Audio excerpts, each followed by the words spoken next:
प्यार की एक दर्द भरी सच्ची कहानी, एक दिल को छू लेने वाली कहानी। आप विश्वास करें या ना करें, पर जब प्यार होता है तो भूत क्या, आदमी कुत्ते से भी शादी कर लेता है। मैं अशोक बचपन से ही अपनी पड़ोस की लड़की सुप्रिया से बहुत प्यार करता था, पर कभी उसे इस बारे में कुछ कह नहीं पाया। और देखते देखते आज वो 16 साल की हो गई। मैं अक्सर स्कूल जाते वक्त उसे देखा करता था। उसके गुलाबी गाल, मोरनी सी गर्दन, सुनहरे बादलों जैसे बाल, उसके ओठ, वो पूरे गांव में सबसे सुंदर थी और भोली भी। जब वो अपनी सहेलियों के साथ नदी किनारे खेलती और हंसती थी, तो मैं उसे रोज छुपकर देखता था। मैं उसे बेइंतहा प्यार करता था, पर उसे कभी बोल नहीं पाया। पर हर प्रेम कहानी की तरह मुझे ये नहीं पता था कि मेरी इन खुशियों को जल्दी ही नज़र लग जाएगी। कहने को तो मैं उन्हें दोस्त कहता था, पर पूरा गांव जानता था कि रॉकी और उसके दोस्त कितने कमीने लड़के हैं। आए दिन लड़कियों को छेड़ना और लोगों को परेशान करना उनकी फितरत थी। एक दिन मैं नदी किनारे बैठा था, तभी पीछे से रॉकी और उसकी टोली ने मुझे पकड़ लिया। रॉकी बोला, क्या अशोक, क्या कर रहा है यहाँ पर? मैंने कहा, कुछ नहीं। तभी रॉकी ने कहा कि आज मैंने सुप्रिया को देखा, बहुत मस्त लग रही थी। ये सुनते ही मेरे शरीर में आग सी लग गई। फिर रॉकी बोला, यार मुझे सुप्रिया चाहिए। बाकी लड़के भी यही कहने लगे। ये सब सुनकर मेरा मगज गर्म हो गया। तभी रॉकी बोला, अशोक तू क्या सोचता है? मैंने लड़खड़ाते हुई जबान से कहा, हो सकता है सुप्रिया किसी और से प्यार करती हो। रॉकी बोला, मैंने सब पता कर लिया है, कोई भी लड़का उसकी ज़िंदगी में नहीं है। यही सही मौका है, कल मैं सुप्रिया को अपना बनाकर रहूँगा। फिर रॉकी ज़ोर से बोला, सुन लो सभी, आज से वो मेरी गर्लफ्रेंड है। ये सुनते ही मेरा दिल टूट सा गया। मैंने हार नहीं मानी और मैं बोल उठा, रॉकी ये गलत बात है। जब तक सुप्रिया अपनी मर्जी ना दे तू उसे अपनी कैसे कह सकता है?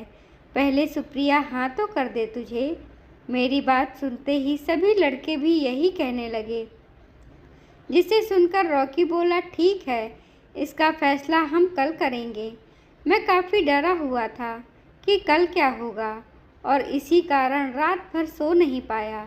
अगली सुबह मैं स्कूल के लिए तैयार हो गया। मैंने मन ही मन फैसला कर लिया कि आज सुप्रिया को अपने दिल की बात बोलकर ही रहूँगा। जब स्कूल की छुट्टी हुई तो रॉकी और उसका दल सुप्रिया और उसकी सहेलियों के पीछे हो लिया। मैं भी रॉकी के पीछे पीछे चलने लगा।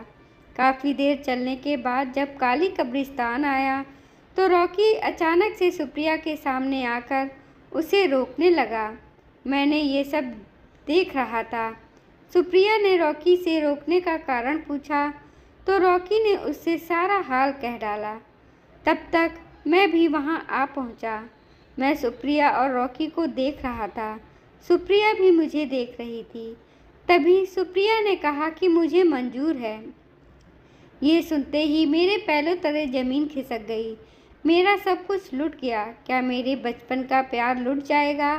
तभी सुप्रिया बोली कि मेरी एक शर्त है, और अगर वो तुम पूरी कर सकते हो तो मैं तुम्हारी हूँ। रॉकी बोला, मैं कुछ भी कर सकता हूँ। तब सुप्रिया बोली कि तुम्हें कुछ लाना होगा। रॉकी ने कहा, क्या लाना है?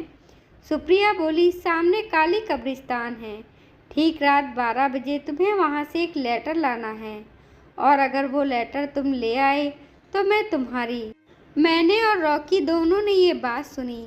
फिर ये सुनते ही रॉकी का चेहरा सफ़ेद पड़ गया। कुछ देर की खामोशी के बाद रॉकी बोला, मैं करूँगा।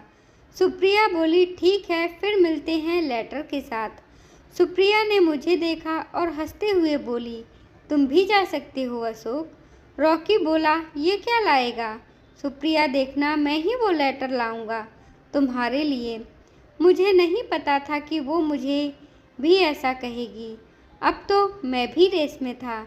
जल्द ही सब अपने अपने घर चले गए।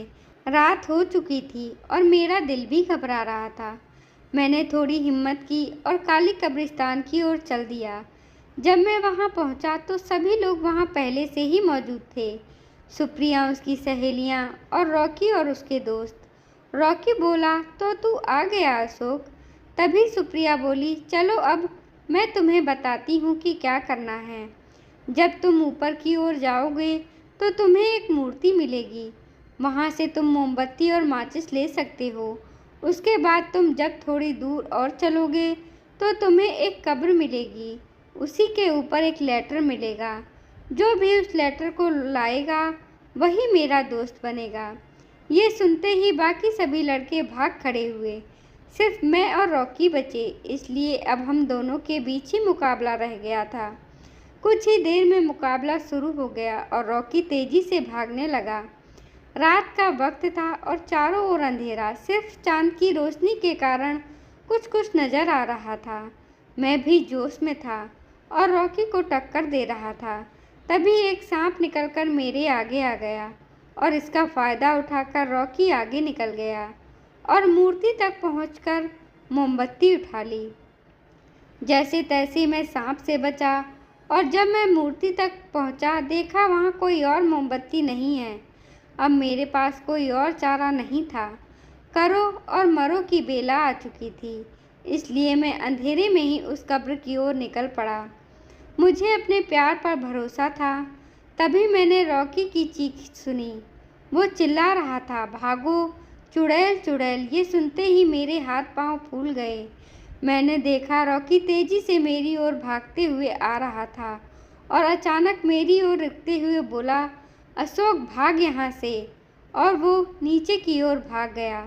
मैं काफ़ी डर चुका था, पर मैं ऐसे कैसे भाग जाता। मुझे हर बार सुप्रिया का ख्याल आ रहा था। मैं किसी भी कीमत पर उसे अपना प्यार साबित करना चाहता था, इसलिए मैं कब्र की तरफ बढ़ने लगा। काफ़ी देर चलने के बाद मुझे वो कब्र नजर आई, पर मेरा चेहरा पीला पड़ गया जब मैंने उस पर एक लड़की को बैठा देखा। उसके बाल काफ़ी लंबे थे। वो गर्दन झुकाकर वहाँ बैठी हुई थी। मेरे पैर काम करना बंद कर चुके थे। मैं काफ़ी देर तक वहीं खड़ा रहा। मुझे बार बार सुप्रिया का चेहरा याद आ रहा था। मैंने थोड़ी हिम्मत इकट्ठी की और कब्र के पास जाकर उस चुड़ैल को दबती आवाज़ में बोला, जी क्या आपने यहाँ कोई लेटर देखा है? चुड़ैल कुछ नहीं बोली। मैंने अपनी बात फिर दोहराई, पर इस बार उसने आने का इशारा किया। मैं डरते डरते उसके पास पहुँचा। तभी मैंने कहा, देखो मुझे मत खाना। दरअसल मैं एक लड़की को बचपन से बहुत प्यार करता हूँ। उसका नाम सुप्रिया है और उसी के लिए मैं यहाँ तक आया हूँ। तभी चुड़ैल ने कहा, अब तक मुझे बताया क्यों नहीं? मैं पूरी तरह हैरान हो गया। वो तो सुप्रिया की आवाज़ थी। तभी चुड़ैल ने अपने बालों को ऊपर किया और मेरा दिल रुक सा गया। वो सुप्रिया ही थी जो चुड़ैल बनी हुई थी। मैं पूरी तरह हैरान था कि अब क्या करूं। मैं बस सुप्रिया को देख रहा था और सुप्रिया मुझे। तभी हम दोनों को कोई आवाज़ सुनाई दी। एक बड़ा काला साया हमारी ओर आ रहा था। ये देख सुप्रिया ने मेरे हाथों को पकड़ लिया और मैंने भी सुप्रिया को पकड़ लिया। देखते ही देखते वो काला साया करीब आने लगा और अचानक एक तेज रोशनी हमारे चेहरे पर पड़ी और वो साया बोला, कौन है वहाँ पर? वो कोई और नहीं, कब्रिस्तान का चौकीदार था।